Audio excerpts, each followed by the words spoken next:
Last week, I watched someone spend 30 minutes fighting with ChatGPT, back and forth, getting increasingly frustrated. The AI kept missing the mark and they kept getting angrier.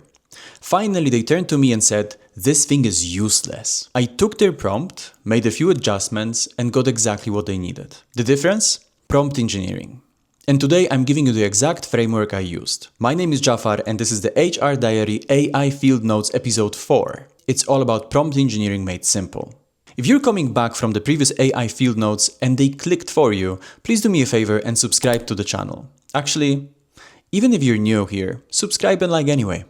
Prompt engineering sounds technical, but really it's just how do you talk to AI to get what you actually want. Think of AI like an intern who is full of energy and eager to help. If we tell it, write an announcement and provide minimum input, it will go and start writing. It's an intern, still getting its experience, not quite confident to ask clarifying questions. And bad prompts don't just give you bad answers, they make AI more likely to hallucinate. There is a very simple way to know if your prompt is good enough.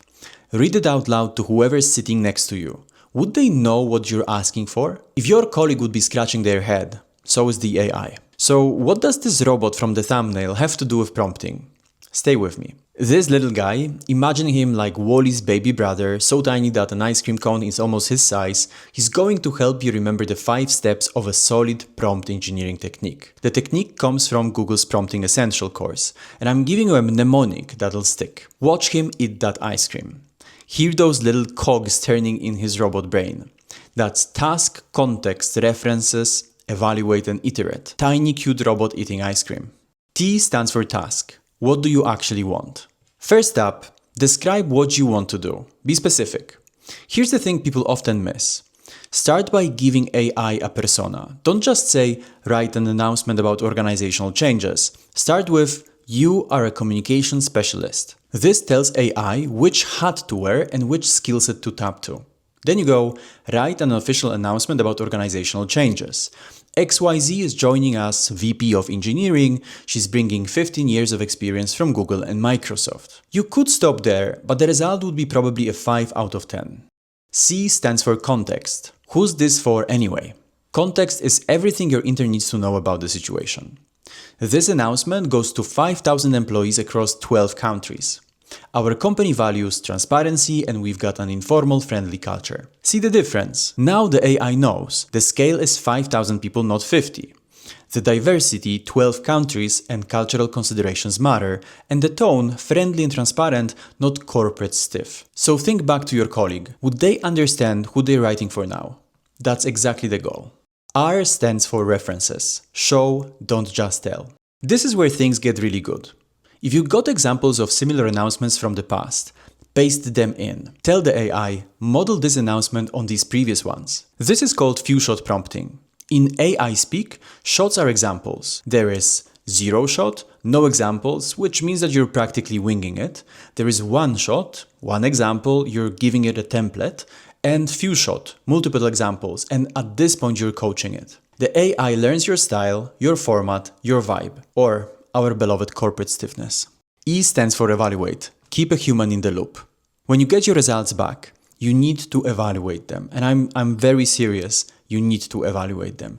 This is what's called keeping the human in the loop. And I know it might seem very obvious, but I do think it's important to really stress this point because there are many examples with this going wrong. Let's take Deloitte. They got hired by the Australian Department of Employment to write a report reviewing a welfare compliance system. They used AI, but in this case, apparently nobody checked the output. The report had fabricated academic references, made up footnotes, and fake quote attributed to federal court judge. Deloitte, needless to say, had to refund part of the payment. Don't be like Deloitte. Read what the AI gives you, check the facts, and make sure it makes sense. Don't contribute to AI slop. And I for iterate, make it better. Every response teaches you something about how AI interprets your instructions. It's a continuous conversation. You start to see what was clear and what was ambiguous, what landed and what got lost in translation, so you adjust. Maybe you add more context, maybe you get more specific about the format, or maybe you tweak the tone. The cool part of it is that it's basically A/B testing your prompts. And with each round, you get better results and better at prompting. So practically this feedback loop helps you hone in your own prompt engineering skills. Now, bonus round, more tricks. Alright, you've got your tiny cute robot eating ice cream down. Let's add more techniques to your toolkit. First, chain of thought prompting. Tell the AI, think step by step and show me how you're reasoning. This is great for complex problems. Instead of the AI jumping straight to the answer, it works through the problem methodically. You see its logic, you can catch mistakes earlier, and you get better results. Another one, negative prompting. Sometimes it's easier to say what you don't want from AI. For instance, when you ask, explain our performance management, but then you say, without using technical jargon or corporate buzzwords. Write a product description, but don't make it sound like a sales pitch. You're practically setting guardrails. And one more thing, absolute mode. There's this technique I use, especially with ChatGPT, called absolute mode.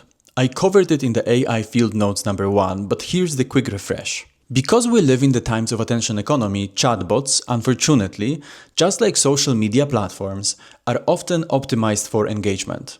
To achieve high levels, they mirror users' tone, use unnecessary fillers, emojis, and hype. In fact, there are documented examples of people becoming delusional after falling into rabbit holes in conversations spanning weeks. New York Times, in their article, Chatbots Can Go Into Delusional Spiral, Here's How It Happens, describe how a 47-year-old from Toronto without prior mental problems was convinced by ChatGPT he had discovered a novel mathematical formula that would lead to inventing force field vest and levitation beam. To combat this engagement-optimized approach, you need to basically tell the AI to stop being a people pleaser, to think independently, to stop matching your tone and push back or suggest alternatives when it makes sense. It transforms AI from a yes man into a thinking partner. The difference is night and day. Instead of a cheerful assistant, you got something closer to a sharp colleague who is not afraid to push back.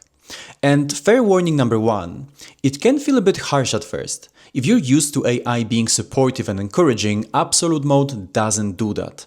It just delivers when you need clarity, when you're trying to make a tough decision, and when you want critical thinking instead of validation.